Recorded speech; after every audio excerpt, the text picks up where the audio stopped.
Okay. Thanks again for everyone to come and listen to me today. It's a great honour to speak here in Princeton. So, I'm interested in the gaps between prime numbers, and we know from the prime number theorem that the average gap between primes of size about x is roughly log x. So as prime numbers get bigger and bigger, they gradually get sparser and sparser. And the question that I'm going to be interested in today is how small can they be, even if they get sparser and sparser on average? Is it the case that occasionally you can have very small gaps between primes? So the kind of question I'm interested in is, what is the, if we let Pn denote the nth prime, what is the limit of Pn plus 1 minus Pn? And in particular, is it finite? And if it is finite, how big is it? So this is asking, is there some bound B such that there's infinitely many pairs of primes that differ by at most B? And if so, how small can we take B? And more generally, rather than looking at just pairs of primes, we can ask for triples of primes or quadruples of primes or strings of m plus 1 primes. And so for any positive integer m, we can similarly ask what is the limit for Pn plus m minus Pn, and in particular, is this finite? So this is saying now, is there some bound Bm such that we can find infinitely many sets of m primes all contained in an interval of length Bm? Now, we believe we know what the answer should be to both of these questions. And this is given by the prime k-tuples conjecture. So to state the conjecture, we need a small amount of technical notation. So we say a set H of positive integers is admissible if it doesn't cover all residue classes modulo only prime. So that's saying for every prime p, there's some integer np which is not congruent to any element of our fixed set of positive integers. And then the prime k-tuples conjecture is the following statement. If we take any fixed admissible set H, then there should be infinitely many integers n such that all the translates m plus h1 up to m plus hk are primes. Now, it's quite easy to see that if H is not admissible, then it covers all residue classes modulo some fixed prime, P, and this means that at least one of the translates, m plus h1 up to m plus hk, is a multiple of P for every integer n, and so there can only be finitely many values of n for which all of these translates are prime. So the prime k-tuples conjecture is really saying all these translates should be simultaneously prime infinitely often, unless there's some really obvious reason why they can't be. And as I mentioned, if we assume the prime k-tuples conjecture, this gives us a complete answer to both the questions I put up on the first slide. So if we assume this, then the set 0, 2 is admissible, and we get the twin prime conjecture that there's infinitely many pairs of primes that differ by exactly 2. And similarly, for any positive integer m, in the more general case, we can assign a exact value to the limit for Pn plus m minus Pn, and for large values of m, this grows like roughly m log m. And in particular, is finite for every fixed finite value of m. So if we assume the prime k-tuples conjecture, we really know everything we want to about the two questions that I'm interested in.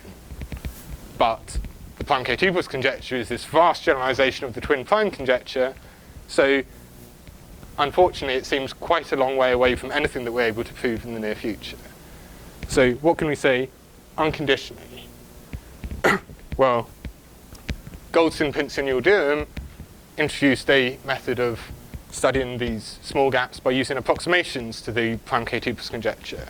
And these approximations have been very effective at using Sieve theory to get unconditional results about small gaps between primes. So this method's now known as the GPY method, and the main result of Goldstine-Princeton theorem when they introduced this method was to show that there's infinitely many pairs of primes whose difference is arbitrarily small compared to the average gap.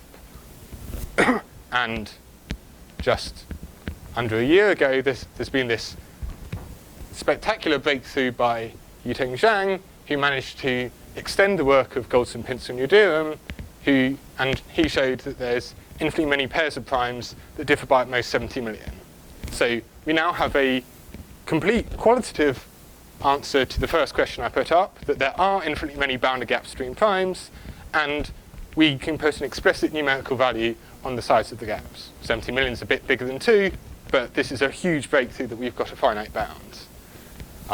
Unfortunately, neither of these results automatically give a similar qualitative answer for the more general question of many primes.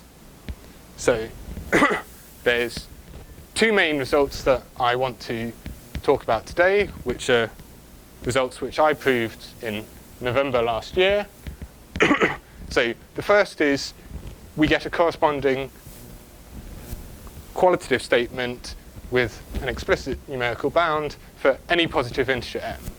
So for every positive integer m, the limit for Pn plus m minus Pn is finite, and moreover we can put an explicit bound that grows exponentially in m. So the bound's quite poor compared to what we get with the highly iterative prime k2+ conjecture. It's growing exponentially rather than like m log m. But nonetheless, this is finite, and we can put an explicit bound on it. And then the second part of my work was using the ideas in this new method to get an improved numerical result for the gaps between consecutive primes. So I've been able to show that there's infinitely many pairs of primes which differ by at most 600. So 600 is still quite a lot bigger than 2, but we're getting us slightly closer. I can't remember. Bigger than 600. So I guess there's two things I want to say straight away about this theorem. The first is that Terry Tao has also independently come up with the same modification and the same ideas behind the proof. So in principle, he has the same results here. And the second thing that I want to say is that the proof uses a genuinely different way of building on the original work of Gold's and Princeton theorem to the approach of Zhang. So this isn't natural generalization of Zhang's results in some way. We use a completely different method, although it's still based very much on the work of Gold's and Princeton theorem. So,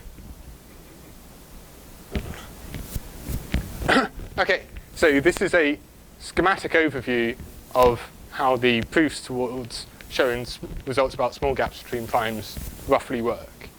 We want to prove an arithmetic result about the primes. We want to show that they come in small gaps, they have small gaps.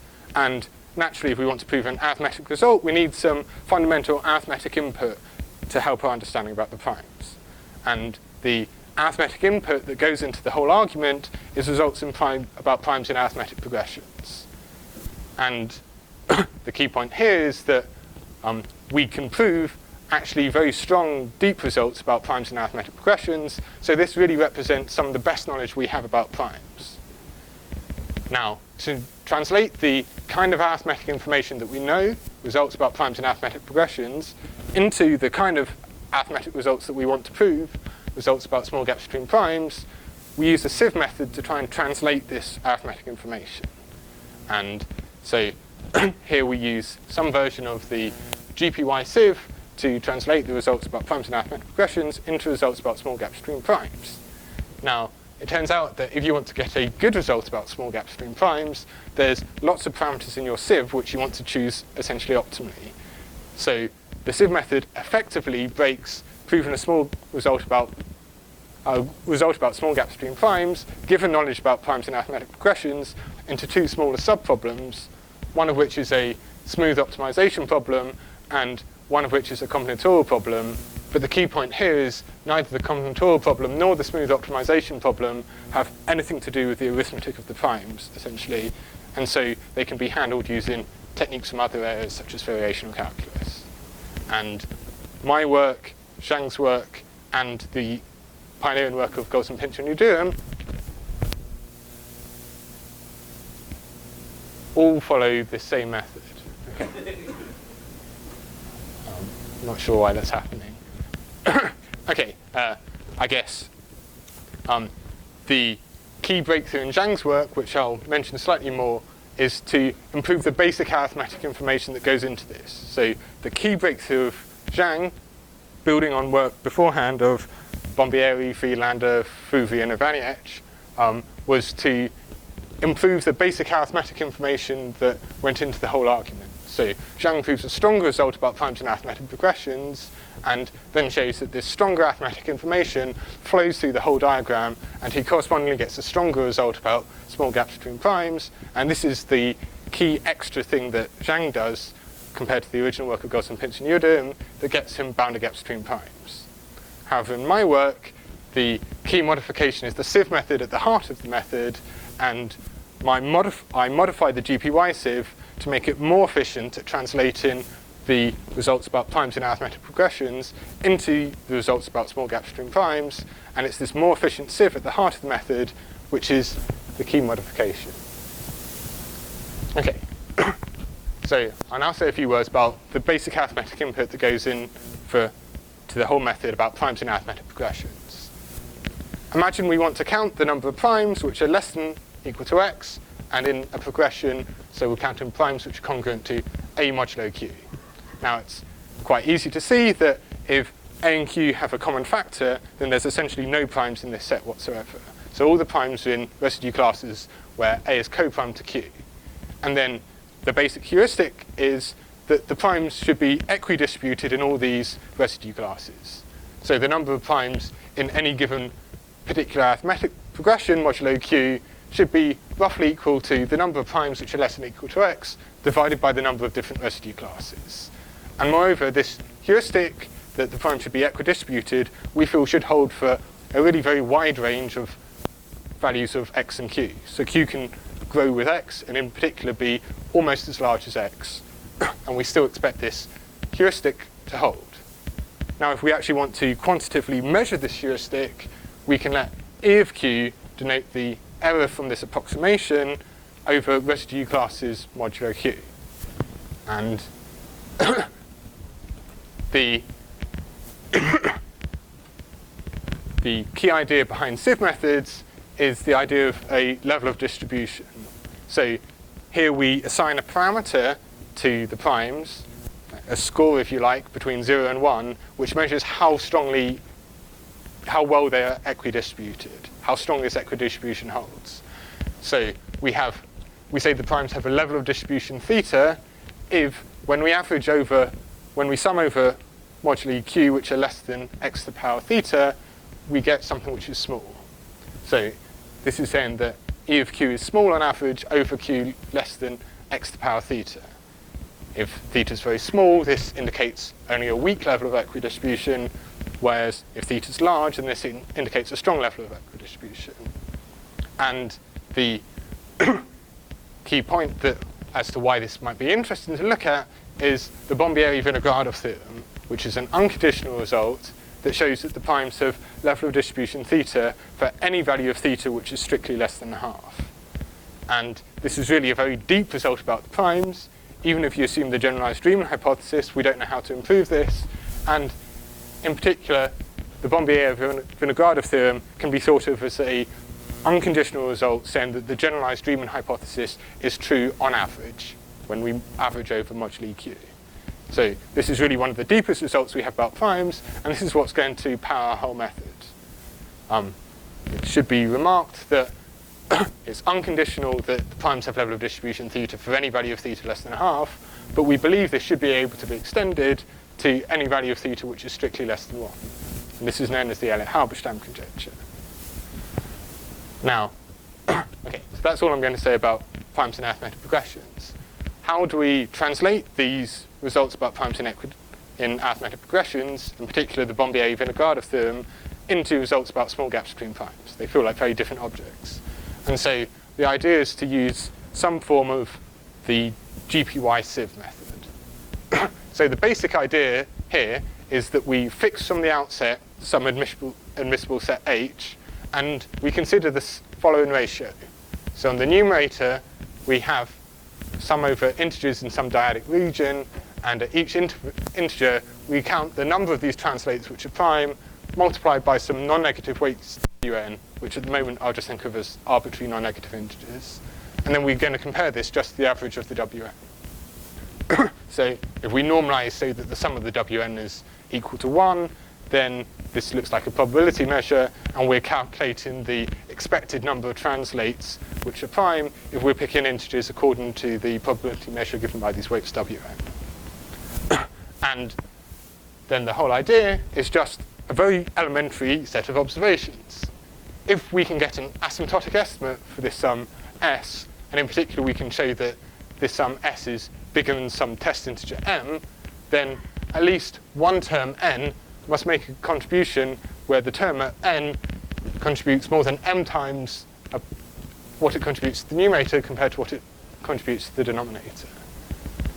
But since the weights Wn are non-negative, if there's a contribution which is more than m to the numerator than it is to the denominator, then this means at least m plus 1 of these translates m plus hi must be primes. And therefore, if we can show that s is bigger than m for all large values of n, then we found infinitely many values of n for which at least m plus 1 of the translates are all prime, but these are all primes in a bounded length interval, and so in particular we've shown that we found infinitely many values of n such that there's m plus 1 primes in a bounded length interval. And so the limit for Pn plus m minus Pn is finite. So just to be clear, we want to consider this ratio s, and for example, if we can show that s is bigger than 1 for all large values of capital N, which is just the region that we're averaging over, then we've shown that there's infinitely many bounded gaps between primes.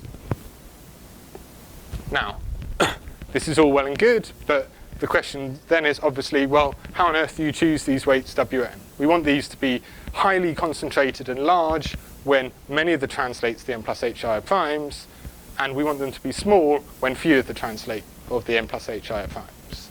And the key idea of Gaussian-Princeton theorem is to follow the so-called Selberg-Sieve weights. So Selberg introduced the Selberg-Sieve, which is a very effective means of getting weights which are highly concentrated on prime numbers. And in particular, when you're looking at many things trying to be prime, this is the best method we know about having simple to estimate weights which are highly concentrated on prime numbers. So the precise formulae aren't too important, but the basic idea is that these weights Wn are going to depend on small divisors of this product of numbers which we want to be prime or very close to prime. And by restricting only to small divisors, we can estimate the sums reasonably accurately using our level of distribution style results. But because we're looking at prime divisors of these numbers which we want to concentrate to be prime, we can arrange these sums so that they're very small when this product has many small prime factors. And it turns out that from the point of view of the Selberg-Sieve, this is a so-called k-dimensional problem, and in many other k-dimensional problems there's a black box, essentially optimal set of weights. So if we use these weights which are optimal in lots of other contexts, we find that we want to choose weights which the precise form again is slightly unimportant, but it's an arithmetic function times some smooth cutoff function to make everything easy to estimate. And it turns out that if we assume that the primes have level of distribution theta, and we consider a large admissible set, then with this standard choice of Selberg-Sieve weights, we can make this ratio s of size roughly equal to theta, the level of distribution. Now, if we remember, we wanted s to be strictly bigger than 1 to get bounded gaps between primes, but theta, the level of distribution, is this parameter which is always going to be between 0 and 1, and even if we assume the most optimistic hypotheses, then theta has to be less than 1, and so we're never going to be able to make s bigger than 1. So it seems that this method really just doesn't quite work for getting bounded gaps between primes. Therefore, it came as something of a surprise when Gaussian-Princeton theorem showed that if you modify the smooth cutoff function here, then actually you can do better, and you can do better by a whole factor of 2. So if you optimize the smooth cutoff function and choose this well, then again, if we look at a large admissible set and we assume the primes have level of distribution theta, and we choose our parameters in our sieve optimally in terms of this level of distribution, then we can make this ratio S of size about 2 times theta. Now, again, we wanted to prove bounded gaps between primes, and we prove bounded gaps between primes if we can make S strictly bigger than 1. So this means we can make S strictly bigger than 1 if we can take theta to be strictly bigger than 1/2. And indeed, Galton Pynchon theorem showed that if you assume the primes have level of distribution strictly bigger than 1/2, then there are infinitely many bounded gaps between primes. However, unfortunately, unconditionally, we only know the Bombier-Vinograd theorem that we can take a value of theta less than 1/2, and so unconditionally, we just fail to prove bounded gaps between primes. The key breakthrough in Zhang's work was to go slightly beyond 1/2 in the Bombier-Vinograd theorem with a couple of technical assumptions, and because he was able to prove a level of distribution result that went slightly beyond 1/2, he was correspondingly able to make S slightly bigger than 1, and this is what let him get just over the line, and therefore prove that there's infinitely many bounded gaps between primes. However, the key modification in my work is to use a generalized form of these Selberg-Sieve weights. So again, this looks like a fairly messy, complicated formula, particularly if you're not familiar with sieves, but before we had a one-dimensional sum of small divisors of this product of numbers which we would like to be prime infinitely often.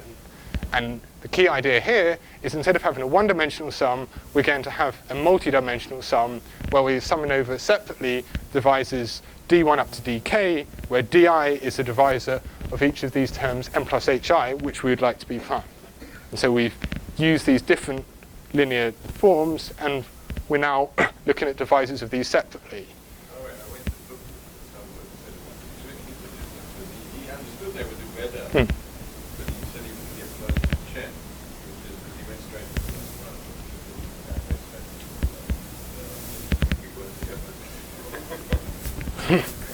It's unclear. Yeah, it's unclear whether Selberg meant that because of the extra flexibility you get from choosing these independently, or the extra flexibility you get from effectively buying more room out of your level of distribution.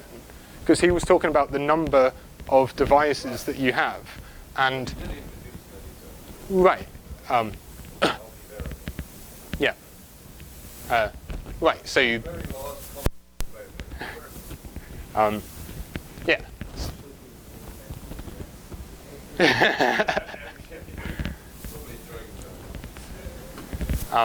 Yeah, so the key idea is to look at these multi-dimensional sums over d1 divisors d1 up to dk, and we now have a smooth cutoff function that depends on these divisors separately.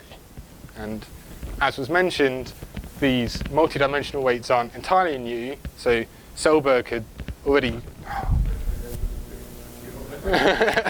It's Selberg's ghost.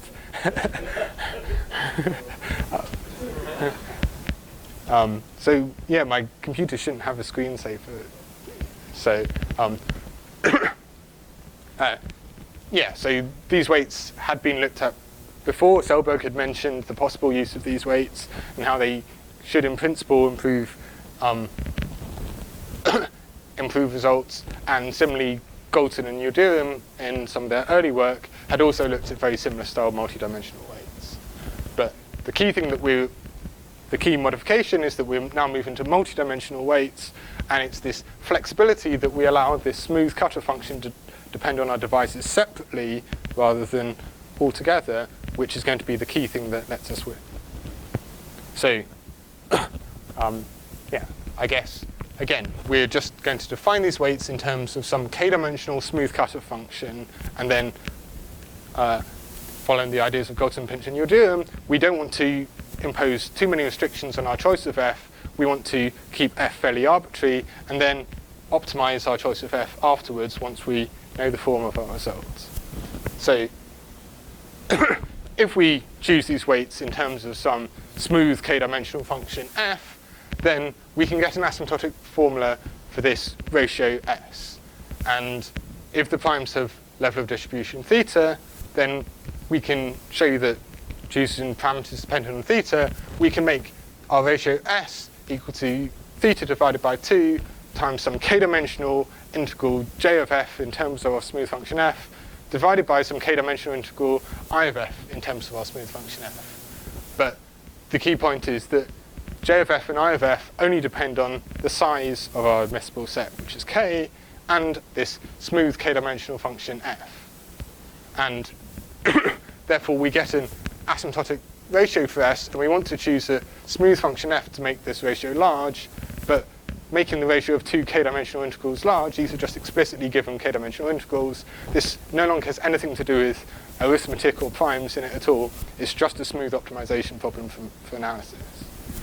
So if we put everything that we've seen so far together, we get the You can show us what kind of expression.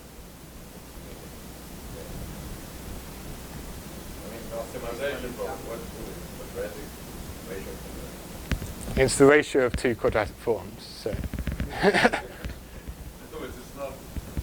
yeah, so it's something.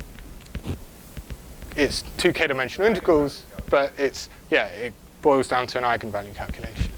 Yeah. So if we put this all together, we get the key proposition from the Sieve.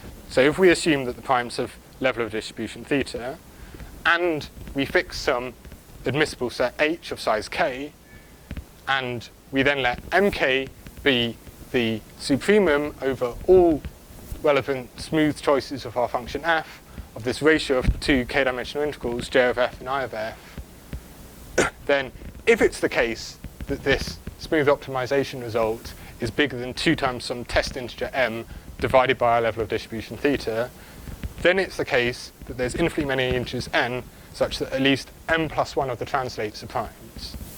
And so the key point that I really want to emphasize here is we started out with this very arithmetic problem about small gaps between primes, and this Sieve proposition has reduced our complicated arithmetic problem purely down to a smooth optimization result.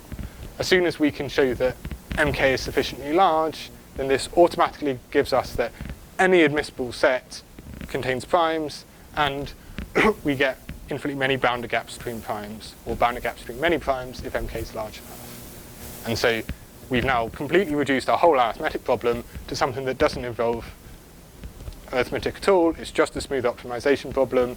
It can be tackled using variational calculus or calculating eigenvalues and methods like this.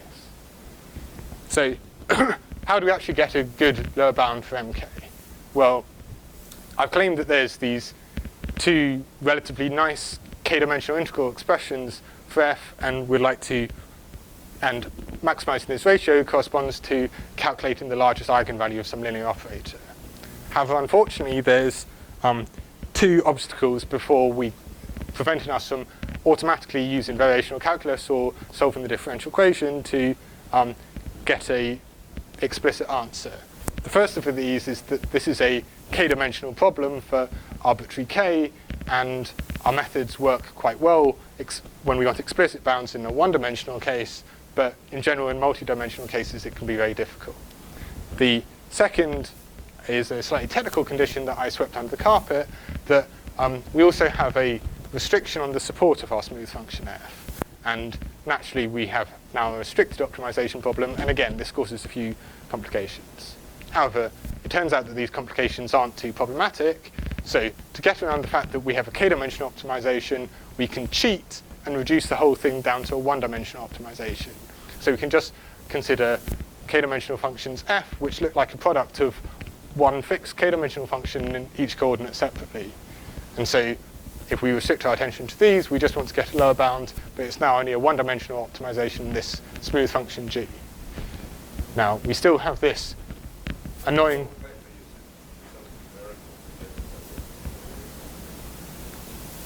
At what point, this is where the whole yoga Right.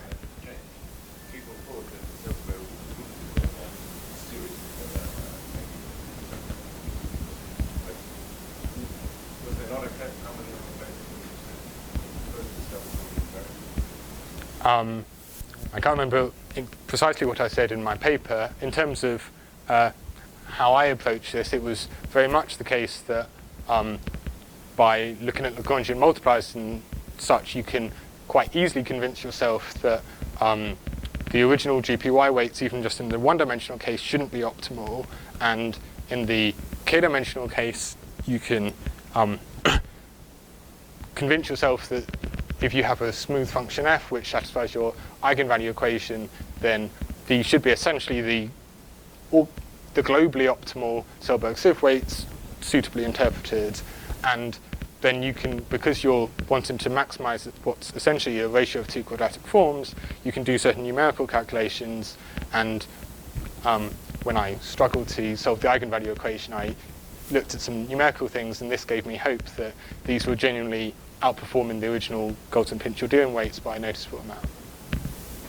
Yeah.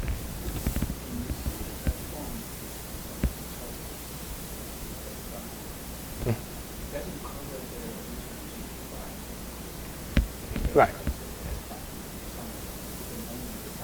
Exactly. Yeah.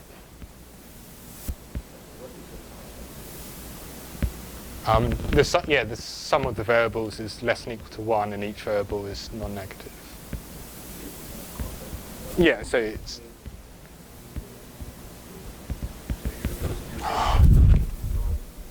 Yeah.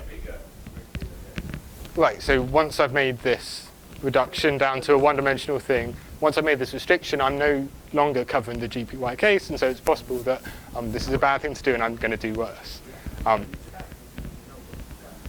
Yeah. Yeah, it's easy to see that you can put back in the GPY case and you get back exactly what GPY get, but we're now gambling and we're looking at a one-dimensional smooth optimization. Although, if you look at numerical results, you feel that this is a sacrifice that's worth making. So this region RK is where corresponds to when the sum of the variables is relatively small, and we can see that if G is suitably concentrated near 0, then almost all the weight of this function f is going to come when the variables are small, and so in particular the sum of the variables is almost certainly going to be small. And it therefore turns out that if you consider the center of mass of G squared, this is the correct measure for formalizing the idea of G being suitably concentrated near 0, and if this center of mass of G squared is less than 1, then by concentration of measure style arguments, we expect it to be the case that this restriction to the variables being less than or equal to 1 can be dropped just at the cost of a small error. And in particular, you can do this.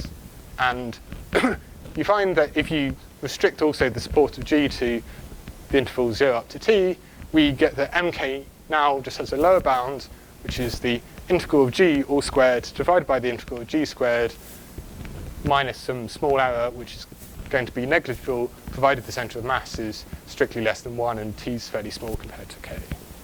And this is now a nice, simple, one-dimensional optimization that has no restrictions on it, and we can plug in our calculus of variation techniques, and we get the nice, simple answer that the optimal function g is given by 1 divided by 1 plus at for some constant a for all t in our range of support. And therefore, if we have our function g defined in terms of these quantities capital A and capital T, and we choose capital A and capital T optimally in terms of k, we get a lower bound for mk. And in particular, our lower bound of mk is log k minus 2 log k minus 2, and so it grows like log k, and mk tends to infinity. So if we put all this together, we have our lower bound for mk, which grows like log k, and we have our key proposition from the sieve, which says that if mk is sufficiently large in terms of some test integer m and our level of distribution theta, then we get many of these translates which are primes.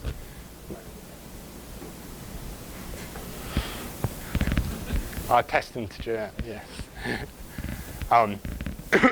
Now, finally, if we want to make all these primes as densely concentrated as possible, we want to find an admissible set of size k, which is contained in as short of an interval as possible.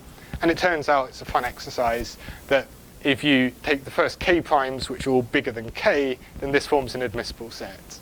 And by the prime number theorem, we know that this is going to be contained in an interval of size about k log k.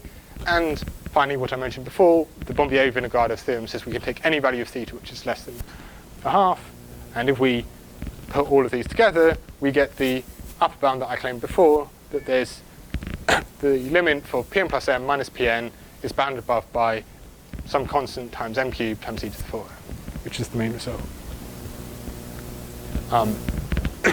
Okay, so that's the main result. What about the secondary result about trying to get as good a possible numerical result about consecutive primes? So this 600 result.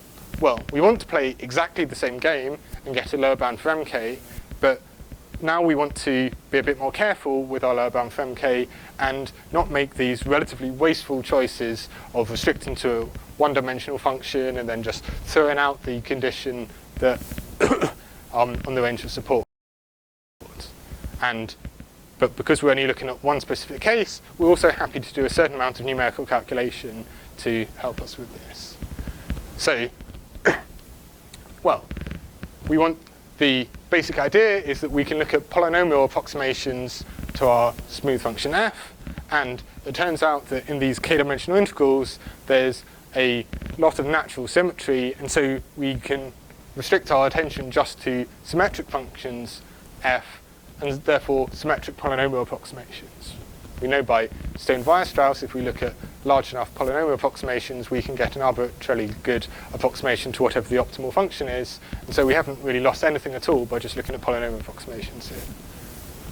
Now, any symmetric polynomial is given by a polynomial expression itself in the power symmetric polynomials, pj, which is just the sum of each coordinate raised to the jth power.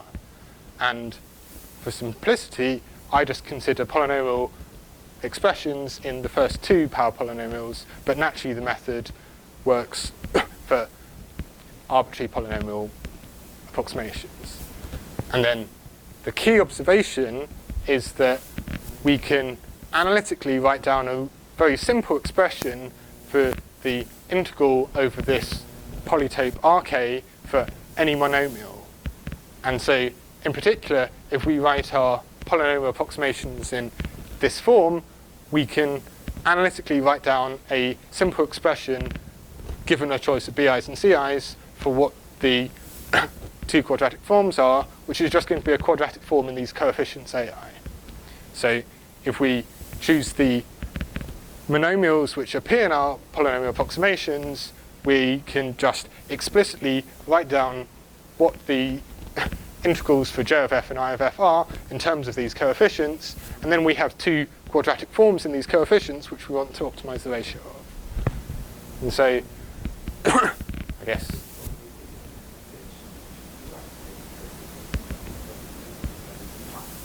right.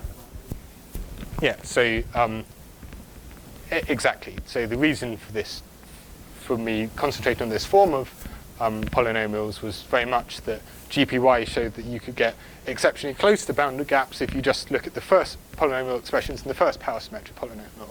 And so naturally we'd expect that if we go slightly beyond this, we should be able to get over the line, and in fact it shouldn't require too much effort for us to go beyond this. So if we choose the shape of our polynomial approximations, because we can analytically write down these integrals over the polytope, even if it's a 100-dimensional integral, so we don't have to do any numerical 100-dimensional integrations, we can just write down what these two symmetric rational matrices A1 and A2 are, given the coefficients of these quadratic forms. And because we can do all of this analytically, it's now a relatively easy calculation, given our computed matrices A1 and A2, to find out what the maximum ratio of this is. And in particular, this ratio of two quadratic forms is maximized when A is an eigenvector of the matrix A1 inverse A2 corresponding to the largest eigenvalue, and this ratio here is given explicitly by the largest eigenvalue of A1 inverse A2. So it's now just a eigenvalue calculation of some matrices, and in particular, if we consider k to be 105, and we consider degree 6 polynomials, then we get to 42 by 42 matrices, and you can calculate what the largest eigenvalue of A1 inverse A2 is, and we get something which is just slightly bigger than 4. So the choice of k being 105 and the choice of degree 6 polynomials is deliberately because we're now getting a bound which is slightly above 4. And so if we put everything that we've just done together, we've shown that M105 is bigger than 4, and recall the key proposition that we had before from the sieve. If the primes have level of distribution theta, and mk is strictly bigger than 2 divided by theta, then there's infinitely many integers n such that at least 2 of the translates n plus h are primes for any admissible set h of size k. So it's an integer. So now, again, we want to find a dense as possible admissible set, but it turns out that Thomas Engelsmer has already done several computations and has found the optimally dense admissible sets for lots of values of k, and in particular he's shown that the densest possible admissible set of size 105 is contained in the interval 0 up to 600. Yeah, it's essentially an exhaustive search. I think it required quite a lot of computer power. So combining this with the Bombier-Vinograd theorem that we can take any value of theta which is less than a half, we see we can glue together all the statements on this slide, and we get that there's infinitely many pairs of primes that differ by at most 600. So those are the two main results. However, I'll say a few words about going beyond all these ideas. So we've got a lower bound for mk that grows like log k. And so in particular, as k increases, we've shown that mk tends to infinity. And so we could have done exactly the same argument, and any value of theta which is bigger than 0 would have worked. So if you remember, before with the work of Galton, Princeton, and theorem, the fact that we could take theta to be close to a half was really a very critical point in the method, and the Bombier-Vinograd theorem is this very deep result taken that we can have a level of distribution going up to a half. But we don't need anything like that strong. Any positive level of distribution would have worked absolutely fine. And this makes the method very, very flexible to potentially lots of other situations with subsets of primes.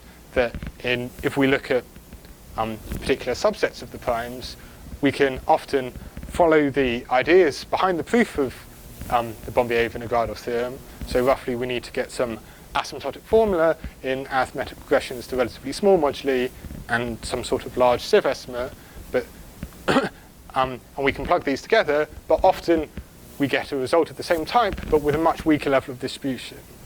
However, for this method to work, we really don't need any positive level of distribution.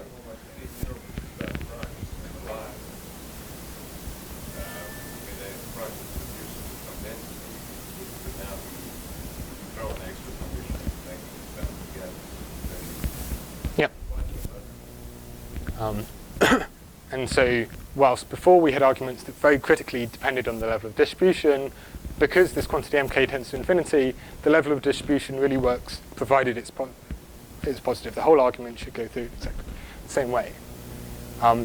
We also have a certain amount of flexibility because we can choose our admissible sets to be whatever we like, provided they're sufficiently large. And so this gives a few amusing consequences. I guess it should be mentioned that some of the amusing consequences were pointed out to me by Andrew Granville, Tristan Freiberg, and Jesse Thorntner. So, one amusing consequence. There are arbitrarily large sets of primes such that any pair of the primes in this set differs in at most 2 decimal places. Let dn denote the nth prime gap. Then there are arbitrarily long strings of increasing gap between primes, and similarly there's arbitrarily long strings of decreasing gaps between primes. So it turns out that this was a problem of Erdős that's now been solved. We can look.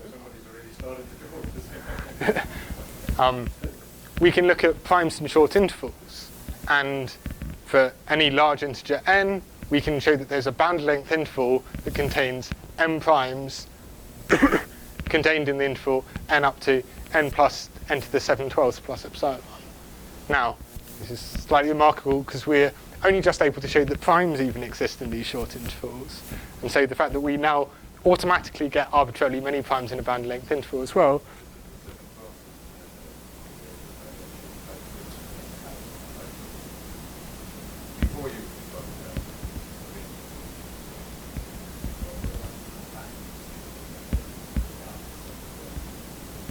Yeah. Yeah. Right, yeah, so 7/12 is essentially zero, come just straight from the zero density estimates, and you can go below 7/12 by using Harman-style sieves where you give up on asymptotics. But because we have a positive level of distribution at 7/12, we get band length intervals containing primes.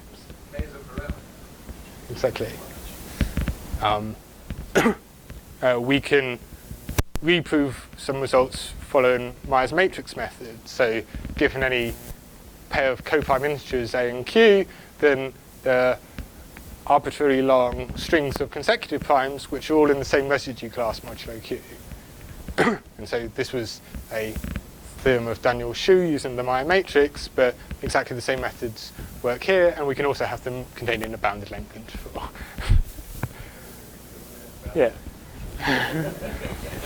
And yeah, at the risk of flogging a dead horse and adding bounded gaps, again, if we take any positive definite binary quadratic form with fundamental displacement, then we have arbitrarily large sets of primes which are represented by this binary quadratic form, and all of these are contained in a bounded length interval.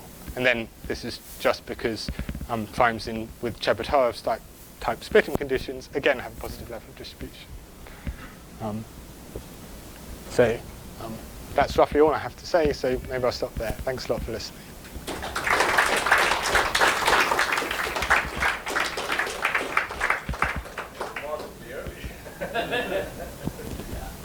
Somebody has something serious to say, they can say.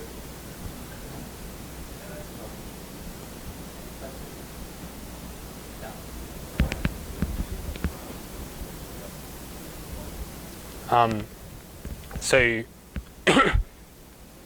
the same result works if you restrict your integers n that you're looking at to be in any arithmetic progression. So you can consider n's where all the last 10 million digits are restricted to be ones. And then you can consider the shifts of hi of the form 10 to the I. And therefore you get infinitely many primes where the last digits are all ones apart from one of them is 2, because the shift by hi just adds 1 to one of the decimal places. Obviously you have to be slightly careful to make sure you haven't trivially made something multiple of 3 or something like that. Yeah, so they all have essentially exactly the same structure in the low digits. You fix in what the low digits are. So you can say exactly, but then all the high digits are exactly the same because it's the same value of n that you're using each time. So you can have the same thing, but with, yeah, there's arbitrarily large sets of primes where the digits of any prime are just a permutation of the digits of any other prime, and they can all be consecutive. You can prove lots of sort of popular math type theorems with that.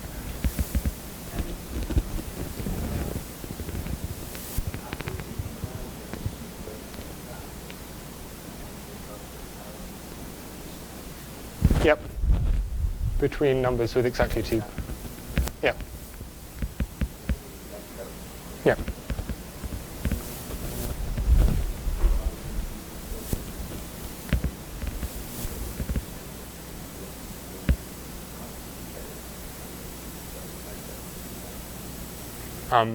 Yeah, so if I remember correctly, they already had gaps of size 6, which is going to be the best you can get.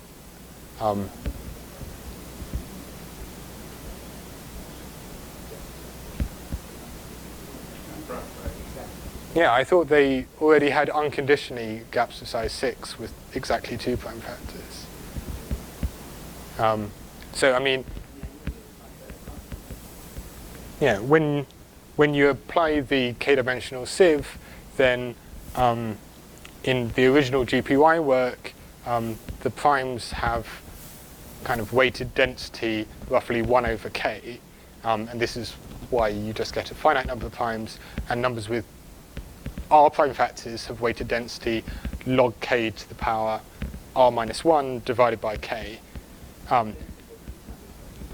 Right, exactly. So my methods naturally give you an improvement of the factor log k for each of these. So primes now have a density log k divided by k, and numbers with 2 prime factors have a density log k all squared divided by k.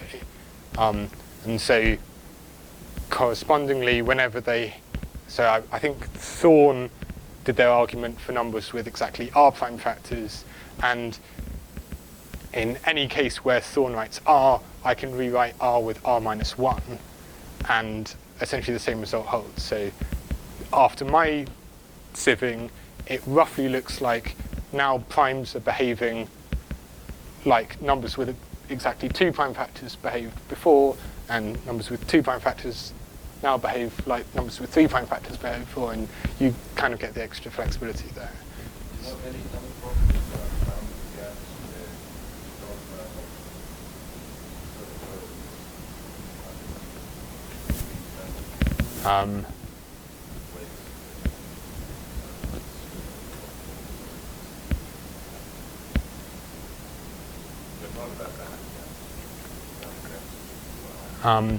So in classical Sieve applications, I can't think of any at all, because the fact that this is a comparative sieve and you're comparing integers in this sieve set compared to primes in this sieve set is very important for these new weights. And as I mentioned before, the standard choice of Selberg sieves is essentially optimal in most of the generic k-dimensional sieve situations. I'm trying to look for situations where the natural k-dimensional generalization might help in corresponding problems, and I don't know if it helps in modification problems, for example, which have an obvious analogy with sieves, but I can't give you now any neat example where it works.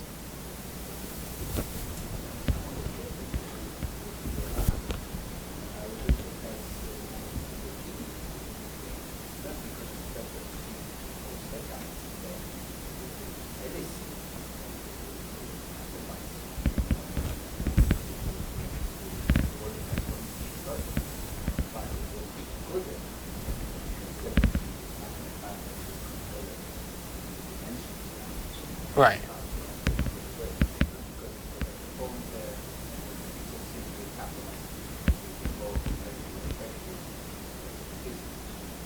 Yeah. Well,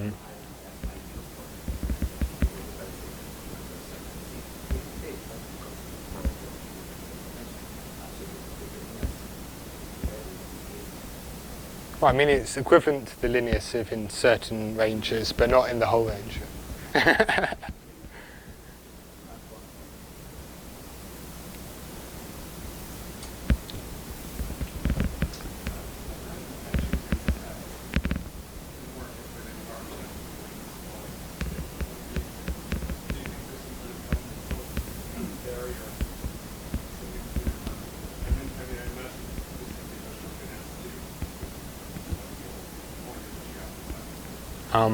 Yeah, so one thing I haven't mentioned here, but Terry Tao has set up a Polymath project looking at optimizing the arguments I've presented here. So there's the parity problem in sieve methods, which very roughly speaking means that it's very hard for sieve methods to tell between a number with an even number of prime factors and a number with an odd number of prime factors. And none of the methods here touch the parity problem at all, and the parity problem gives you quite an explicit barrier to these kinds of methods ever getting gaps below 6. Now, as I mentioned, if you assume stronger arithmetic results about primes and arithmetic progressions, you tend to get stronger results out. And in my paper originally, I'd shown that if you assume the Elliott-Halberstam conjecture, the most optimistic conjecture on primes, then you get infinitely many pairs of primes that differ by at most 12. As part of the Polymath work, we've shown that if you assume a slightly generalized form of the Halberstam conjecture, then you do get that there's infinitely many pairs of primes that differ by at most 6. So this is already it. So it's this conjecture of in the Bombieri-Fierlandre-Vaniec paper on convolution sums, but I guess you can think of it as not only does the Halberstam conjecture hold for primes, but also numbers with exactly 2 prime factors or 3 prime factors or 4 prime factors with a reasonable degree of flexibility in the terms of the uniformity of the location of the prime factors. So in that sense, if you assume the most optimistic possible results about arithmetic progressions, we can get to what we believe the limit of the method, and we get to 6, and there's a big barrier to getting below 6, and we really need some massive new idea to get around parity to get beyond that. I guess for the numerical bound of 600, I only took polynomial approximations involving the first 2 power symmetric polynomials, and I mentioned you can do this with arbitrary ones. So as part of the Polymath, they've thrown a big computer at the problem, and instead of looking at 42 by 42 matrices, you can look at 2000 by 2000 matrices, and throwing a big computer at it, you get down to about 264, and if you introduce a couple of new modifications to the Sieve ideas as well, you can get this down to 252. Suppose one of these guys is upper, below, or upper 2. What are you going to do? These are all provisional results that we're in the process of writing up, I guess. How do you check the numerical? How do you check? Well, you can. It's relatively easy. You also have to run the same program. Yeah, so I guess there's a few different big computers. Once you've calculated the matrices, it's we're explicitly given a rational vector. So if you believe the calculation of the matrices, then it's quite easy to check that you get something which is as big as you want it to be. However, the calculating the matrices might take 2 days or something. So I'm not a numerical guy, so I don't really know how one goes about checking a program that's run for 2 days and has these huge matrices.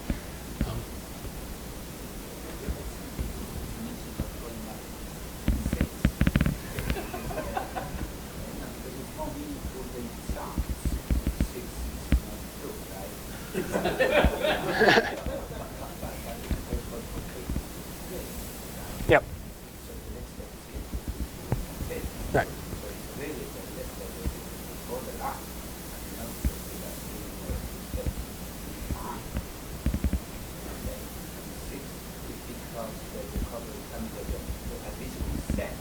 Yep. Yep.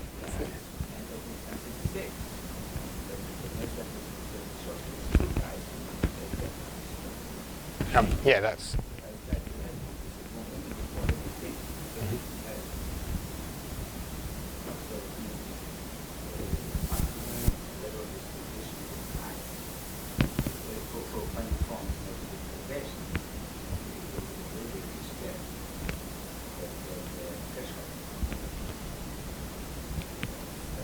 Yeah.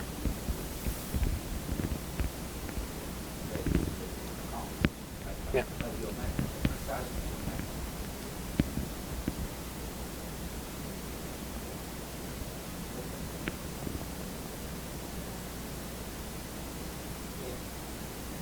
Yeah. Thanks.